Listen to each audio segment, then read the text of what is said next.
No. Psych! Hey, fuck your homie, he dead. Hey, fuck your homie, he dead. Hey, fuck your homie, he dead. Right leg got hit in the head. Hey, fuck your homie, he dead. Hey, fuck your homie, he dead. Hey, fuck your homie, he dead.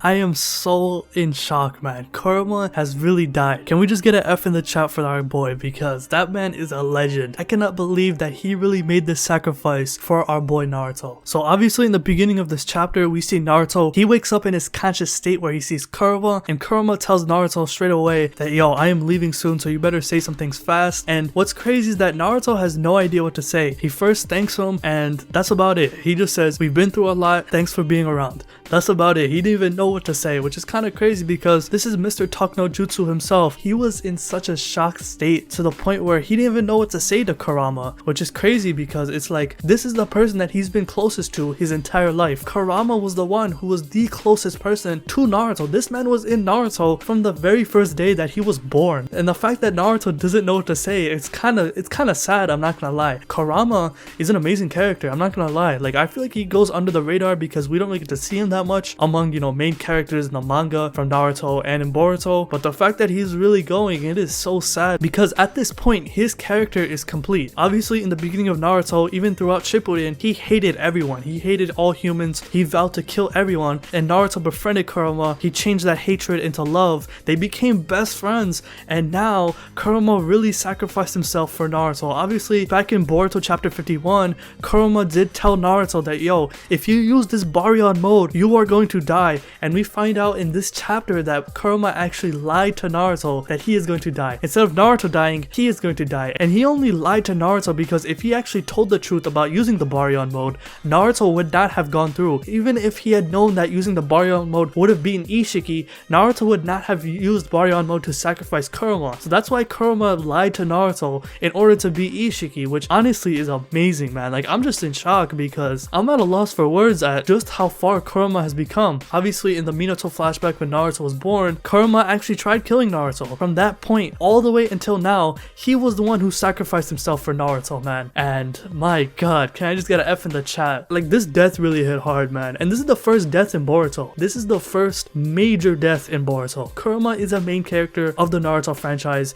Even though he may not have as much screen time as Naruto and Sasuke, he did play probably one of the most important roles when it comes to Naruto's character. And the fact that Kishimoto has killed him off now, my goodness, bro. Kishimoto has chosen violence.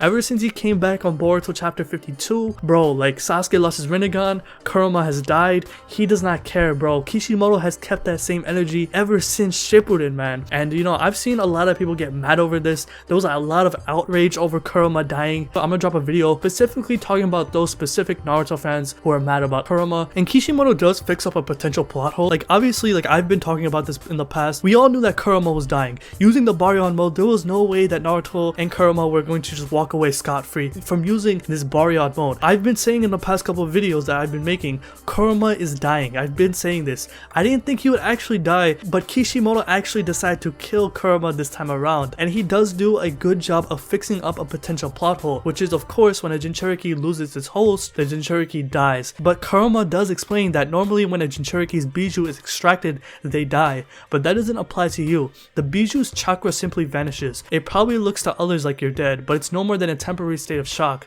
Don't worry, you'll wake up soon. So effectively, Naruto is going to live while Kurama is going to die. And I'm not gonna lie, like, the way they took out Kurama, I wish Ikemoto did a better job. This should have been a double spread. I'm telling you, man, the day Ikemoto introduces a double spread in the Boruto manga, I will go crazy, man. Kishimoto did do a good job, but I felt like it could have been a little bit better. I wish there was some flashbacks. We did see in the last couple of Boruto chapters that there was a lot of flashbacks. That is classic Kishimoto, of course. He is known for using a lot of flashbacks. I wish Kishimoto used some flashbacks here. I feel like that was a missed opportunity overall, but it was still executed pretty well. This still hit hard, man, because obviously with Naruto, he's reaching out with Kurama saying don't leave, and this is where we get Boruto grabbing Naruto's hand, where he wakes up from his consciousness, and we get to see Boruto hugging Naruto, being worried about him, which also shuts up the haters about Boruto, apparently that he hates his dad. So obviously at this point everyone is absolutely gassed. They just fought Isshiki, they barely survived Boruto. Now they're trying to head back to the village. Sasuke tells Boruto that he should use his karma seal to head back, and Boruto looks at Sasuke and realizes that, yo,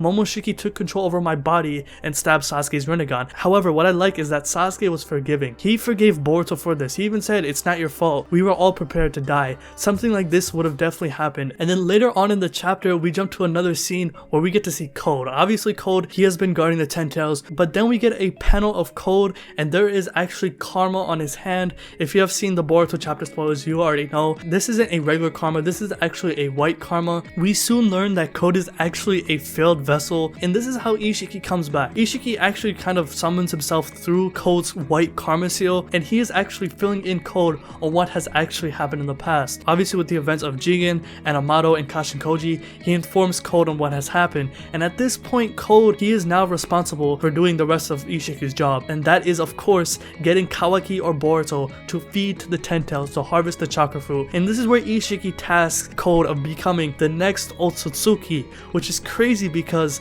we don't know anything about Code. Is this guy a human or is he a cyborg like Kashinkoji, Delta, and Boro? It's kind of crazy because this may be a way of showing just how humans can become OTSUTSUKIs. Obviously Boruto and Kawaki, they had the karma seal. 80% of the karma seal has extracted its DNA onto both of their bodies. They are both stable enough to be fed to the Ten Tails to harvest the chakra fruit. So at this point with Code having this white karma seal, which does not require a vessel by the way, once he gets the chakra fruit and eats it after feeding Boruto and Kawaki, he will become an OTSUTSUKI. So basically what I'm saying is that, is this a way of how humans can actually turn into OTSUTSUKIs? That would be crazy, man. And obviously with Isshiki giving Code this task of becoming the next OTSUTSUKI, he tells him, and then go forth and devour planet after planet across space. Keep evolving until you become a peerless, unique existence, a god. And of course I talked about this panel in my Boruto chapter spoilers. All I gotta say is that the designs, those eyes look like the Jogan. It looks like Boruto's pure eye. I wouldn't be surprised if it is the Jogan. That would be crazy if it is, because obviously the Jogan, it is anime only. We have not seen it in the manga. This would be a perfect way to introduce the Jogan, as it is the pure eye. It is something that Toneri even said, this is how you fight off the OTSUTSUKIs, and this is how Isshiki passes down the will of the OTSUTSUKIs. This is kind of like how the will of fire is passed down. Obviously the will of fire, we've seen it through Naruto, Hashirama, Hiruzen, Tsunade. We've seen it through all of the past Kage. This is kind of like the will of fire for OTSUTSUKIs. This is how they pass it down, by going planet to planet, harvesting the chakra fruit and gaining more power. And this is pretty cool because this is how you set up Code. Code, we don't really know anything about this guy because in the manga he hasn't really accomplished that much in the story. He's only appeared for a couple of chapters. He hasn't gotten a fight. We don't really know anything about this guy. So I really like how Kishimoto is finally implementing Code into the storyline and basically making him the main antagonist of the series. And with him being a follower of Isshiki, of course the first thing he wants to do, take down both Naruto and Sasuke, who were the people who took down Isshiki, which is why Isshiki has died in the first place. Code is going to pull up in Konoha sometime very soon. We all know that his final goal is to harvest the chakra fruit by feeding either Boruto or Kawaki to the Ten Tails. So I'm expecting Code to pull up in the Leaf Village very soon. I wouldn't be surprised if it happens in the next couple of chapters, but if Code does pull up in the village in the next couple of chapters, that would be crazy. I wouldn't be surprised either because Code has nothing to do. If he does pull up in the village like right now, he will destroy everyone. I'm not gonna lie, Naruto and Sasuke, they are nerfed. Let's be honest, they have lost their biggest powers. Naruto lost Kurama, Sasuke lost his Rinnegan. Code pulls up right now, they are getting obliterated. So this man is probably very powerful, and if he ever does pull up in Konoha, it's raps. It is raps. I'm not gonna lie. This guy pulls up in Konoha, especially with the Ten Tails. And this is where we jump back to Boruto and the rest of the crew, where Boruto finally activates his karma seal to head back to the village. And we get this cool shot of Boruto, Kawaki, Naruto, and Sasuke. And this is where Boruto tells Kawaki, I do feel like anything's possible as long as I'm with you. So I really like this because Kishimoto is setting up this rivalry between Boruto and Kawaki. You can see them butting heads in this chapter, and this is how the chapter ends, with Code laying down saying Kawaki, Sasuke, Naruto, and Boruto. And all I gotta say is that this was a decent chapter. Obviously this was a slower chapter compared to the past. This was nowhere near as action-packed. There's a lot more information, and this sets up Code to be the next villain of the Boruto series. And to be honest with you, at this point, Boruto and Kawaki, these are the people that are going to quote-unquote carry the series. I know a lot of people say Naruto and Sasuke carry Boruto, but at this point, they're not doing shit. Like, no offense to Naruto and Sasuke, they're not going to be as useful as they were in the past, especially with future threats with Code and the future OTSUTSUKIs. So let me know what you think about this chapter in the comment section below. What was your favorite part of this chapter, and do you think Code will be a good villain? Because to be honest with you, there is so much potential with Code. Code, we don't really know anything about this guy. We haven't seen him fight. We don't really know his backstory. We don't know his abilities. So let me know what you think about this chapter in the comment section below. So if you like this video, hit that like button, subscribe, hit the bell as well, and have a good day. Peace.